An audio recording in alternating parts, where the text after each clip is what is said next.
Welcome to another El Couture video. It's been a little dry spell, but I found out that there's a Jurassic World Evolution 2 DLC information and update information that's came out. If I can talk. And let's live react to it, shall we? Since I've not viewed any of this yet, so let's go to the main screen. We got our Steam pulled up here. Welcome, park manager, to our latest species pack, and introducing the Jurassic World 2 Late Cretaceous pack coming on September 15th. That's like 2 days away. Alright. Load it up.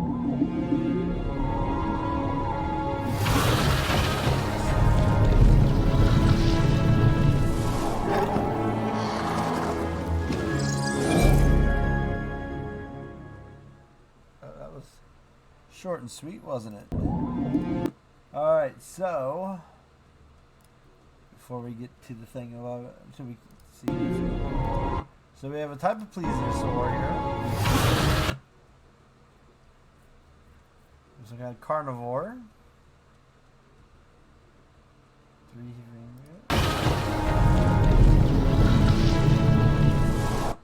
sauropod fly.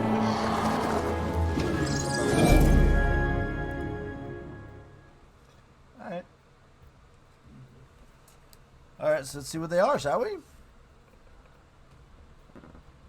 Inspired by the fascinating Late Cretaceous period, our latest... I wonder where they got the Late Cretaceous period idea from. I don't know, maybe there was a TV show that came out that focused on the Late Cretaceous period. I haven't watched that in a while. I need to watch that again. Yeah, I can totally see where you get your inspiration from. Our latest pack includes 4 new species that roamed the land, sea, and air over 65 million years ago, including both a stealthy hunter of the skies and one of the largest dinosaurs ever discovered. Without further ado, let's take a closer look at the species you'll be able to discover in the new Late Cretaceous pack. Inspired by the fascinating Late Cretaceous period, our latest pack includes 4 new species that roam the land, sea, and air. Isn't that the same thing? Did you just reprint the whole damn thing? Is that like a... That is like the same thing over again. That's how they put it twice. The Barbadeculus. Named after the Barbary coast of North Africa where it was discovered, Barbadeculus is a flying hunter that lived towards the end of the Late Cretaceous era. With its incredibly distinctive head crest, it's likely to make a thrilling addition to Avery in your park. So that, if I remember correctly, was exactly the flyer that was in Prehistoric Planet. Yeah, it's got the big head crest and it's got the little thing there. So they just gave it a little sail on it instead of just the being bed. So that is 100% the flyer that was in the show. Alamosaurus. With shin bones taller than the average human, Alamosaurus is one of the largest dinosaurs ever discovered.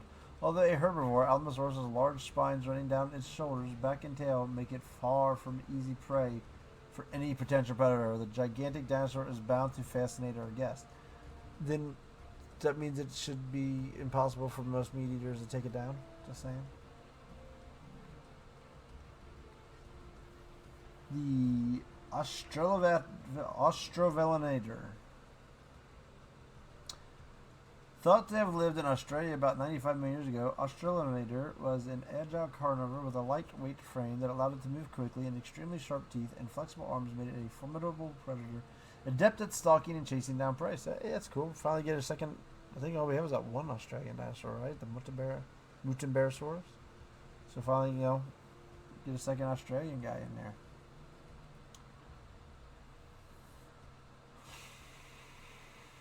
You have no clue how to say this one. The Styxosaurus. The marine reptile is sure to make an impressive addition to any park's lagoon. Styxosaurus' streamlined shape and sizable fins made it an incredibly fast underwater predator. Don't forget to try modifying Styxosaurus' genome with the bioluminescent pattern colors to really wow your... Oh, so it glows in the dark. Ooh, a glow-in-the-dark marine animal. Alright. Interesting version type of plesiosaur with a big... what is that? We've got a lot of exciting additions and features coming to Update 4, a free update for everyone who owns Jurassic World Evolution, including both quality of life updates and bug fixes. Keep reading to find out more. Are these... Is this water? Is that lagoon decorations? Oh, that right there. Lagoon customization and decoration. You better to experience a new range of customizations for your lagoon in Update 4 with brand new decorations which can be placed around the edges and on the bottom of all lagoons. These include a lagoon fountain, lagoon cages, lagoon rocks, and lagoon coral, among other decorative items. In order to ensure that you're able to enjoy these new decorations as much as possible, we've also incorporated various quality of life updates for lagoons, including improving the clarity of lagoon water and viewing stand glass so that there's a clearer look into the lagoon water itself. You'll also be able to move the game camera into the water of the lagoons, allowing you to fully appreciate your decorative handwork. All right, that's cool because yes, when you view from one of your viewfinders in your lagoon, the view sucks. You can't like see anything, and it is hard to. And it's really hard to get your camera under the water to look at anything unless you lock on an animal. So that's all right. That's cool. So giving you to decorate the lagoons with some lagoon fountains. How the hell is a lagoon fountain or? Is that something you put on the top, maybe? I would guess. I think it's the bottom. I think it's the ones right here on the bottom row.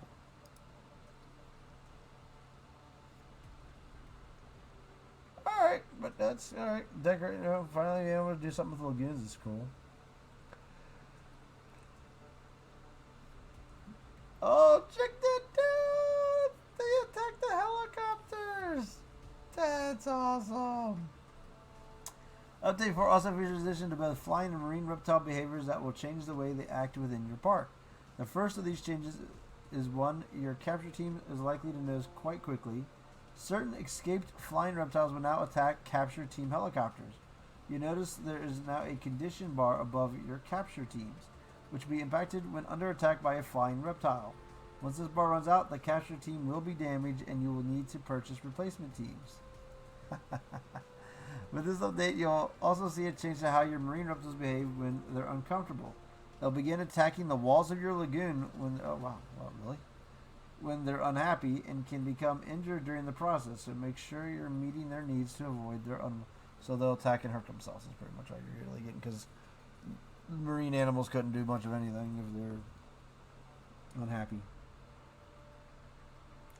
We'll also be making some adjustments to dinosaur cohab with preferences in the new update, adding like relationships between both hadrosaurids and ceratosaurids, and orthominosaurids and ceratopsids. Ceratopsids are getting... So ceratopsids are going to hang out with hadrosaurs, duckbills, and like galleys and stuff. Why do I struggle with these ones? Ceratopsids can now cohab with other ceratopsids too, although there will be some exceptions to this. Yeah, the fact that they all hate each other was kind of stupid. The latest update will allow you to see some exciting new changes to how you decorate your dinosaur park, with brand new amenity and attraction building decorations now available. These include several new planters and even some new fountains that you will be able to add to the outside of these buildings to offer more control over your look and feel. While we're on the topic of lights, Update 4 also brings in the ability to change the color of decorative lights throughout your park. Using a new lighting tab within the decoration panel, the new subsection will highlight all of the available decorations that contain editable lights. You also notice a new Edit Light color mode that allows you to quickly and easily paint lights across the park. Interesting. Your gameplay will automatically switch over to nighttime while you're doing this for ease. Alright, so I guess you can like set lights in areas that all match each other. That's cool. Alright, that's cool. Postcards and stamps. Wishing you could write home about your Jurassic World Evolution 2 creations? Look no further than the brand new overlay option for bringing you an update 4. Capture mode will now be home to 6 new postcard overlap and 4 new stamp overlays. Allowing you to share your dinosaur park in an entirely new and exciting way. Alright, so you can take cool, better screenshots. Additional sandbox settings. There are a number of quality of life changes coming to sandbox mode in update 4, allowing for even greater freedom in designing your very own Jurassic World. Not only have we redesigned sandbox settings to make them more readable, but your custom settings will also save between sessions. So you can play the way you want to every single time. You also notice that Update 4 brings with it more sandbox options around dinosaur traits when gene editing, including the ability to create negative traits, the ability to have infinite traits, and the ability to have infinite trait points. And there are now cohab settings for normal, all like, and no dislike too, allowing you even more freedom to how you build your Jurassic World. Finally, we've also included an instant construction destruction setting, meaning no more waiting for new buildings or attractions. We hope you've enjoyed reading more about the upcoming Late Cretaceous pack and some of the updates that are going to be included in the free Update 4. Alright, give that. Alright, so cleaning up some sandbox, adding some screenshots, whatever, that stuff's cool. The decoration, the lighting thing, I do think that's kind of cool. So you can like, I want green lights here. Or down in my carnivore section, we'll make that the red light district. So I like lighting, if that works like that. What I'm thinking that, taking that as, that's cool. Capture teams getting attacked by flyers is cool. Marine reptiles, gotta figure out something you could do with them. That's best you probably could. And making guys get along easier. That makes sense. So some dislikes on that did not make sense at all. Lagoon customization like that. That's pretty cool. So that's a cool part of the update. Overall, then not a cool little pack. Do we know? I mean, if it's coming out that soon, is the price of it out already?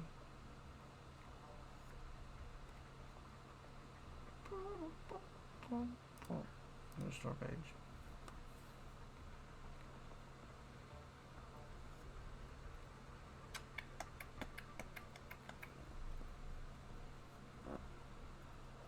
Not available yet.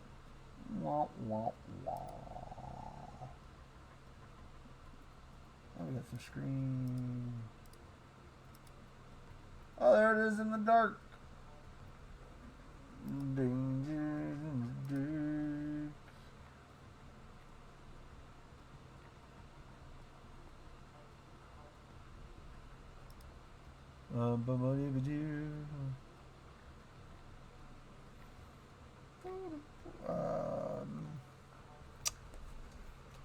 Let's see. Jurassic World Evolution 2. Do they have anything on the page itself? Let's see. Sometimes you see some more stuff here. Anything else hiding over here? Boom, boom.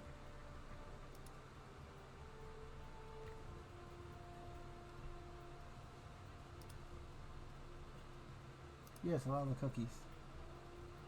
Allow the cookies! Decorations, postcards, sandbox settings, I think that's everything. There's nothing different there. How about the gallery? Any screenshots we saw? Yep. Alright, nothing new here. Alright. Alright, so overall, not a bad little update. I'm wondering how much more we're going to get for this game. Why do I always keep ignoring the one thing that I think lots of people are like begging for? A Triassic pack. I mean, you either keep doing these Cretaceous and herbivores and Stop focusing on Cretaceous. We need some like Triassic dinosaurs, man. You know, all we have is Coelophysis. Oh yeah, I think Herrerasaurus is Triassic, I believe. So maybe like 2 of them. Could do a Plateosaurus. Could do that. Dimetrodon could open up the doors for other areas. So, I guess the other big question is have the modders perfected the new species mode yet? Alright. So obviously you don't want to do it now. Expanded feeders. What the hell is that? Says someone made a mod for 7-Eleven. That's pretty cool.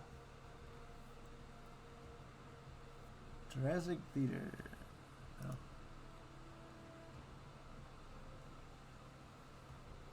Spinosaurus, JP Mod. Indoraptor Lux. See, I'm gonna say I don't think they still. So I don't think really anybody's really done the.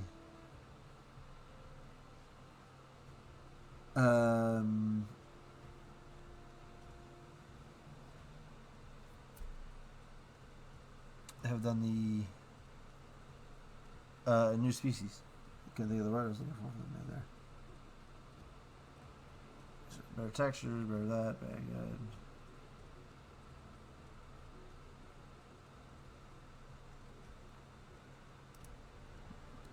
There's a lot of good mods that have came out that are definitely worth getting.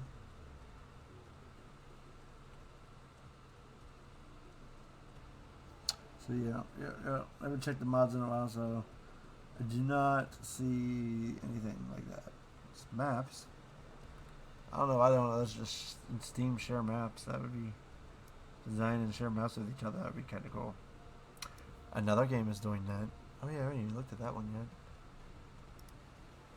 I haven't played that in a while either. Where's Steam at? So,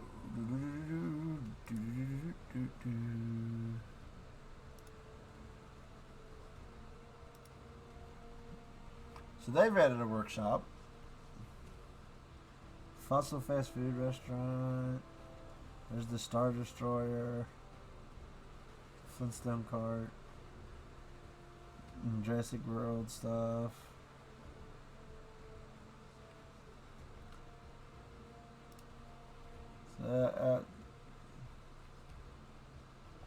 You just get back in and give this, try and play with this some more. It's kind of tough. I found it a little tough to do stuff with. So we're getting all kinds of prehistoric park stuff. The Triceratops tractor. So yeah, see, should have done a workshop. Oh yeah, I didn't even show that to you guys. Sorry. So yeah, we got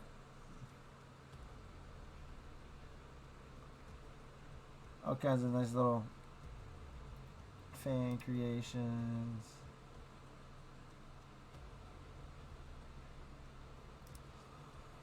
Do you think this was a big boo-boo on Jurassic World Evolution? Was not allowing the PC gamers to play with, share stuff with each other.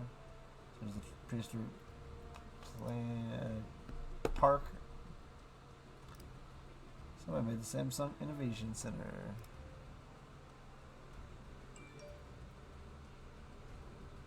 Wetlands Viewing Shack.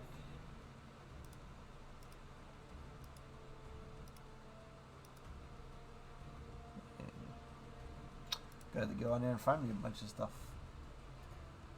And the Star Destroyer, of course.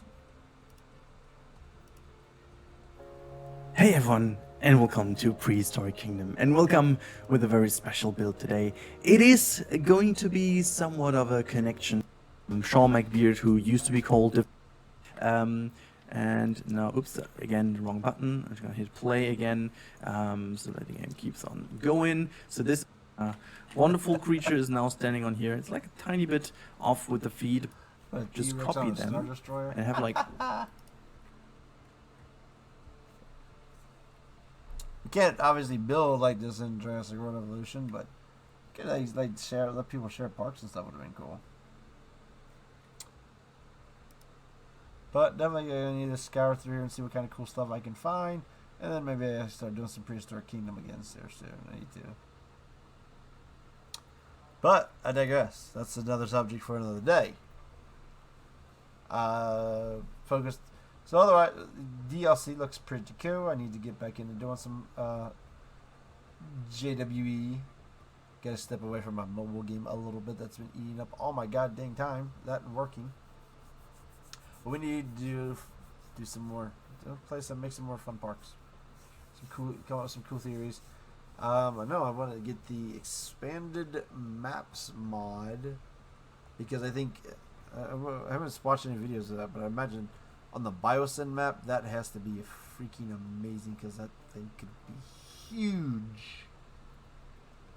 In theory, I don't know. I have to see if any YouTubers have done that yet. But until then, awesome looking DCL, pretty cool update.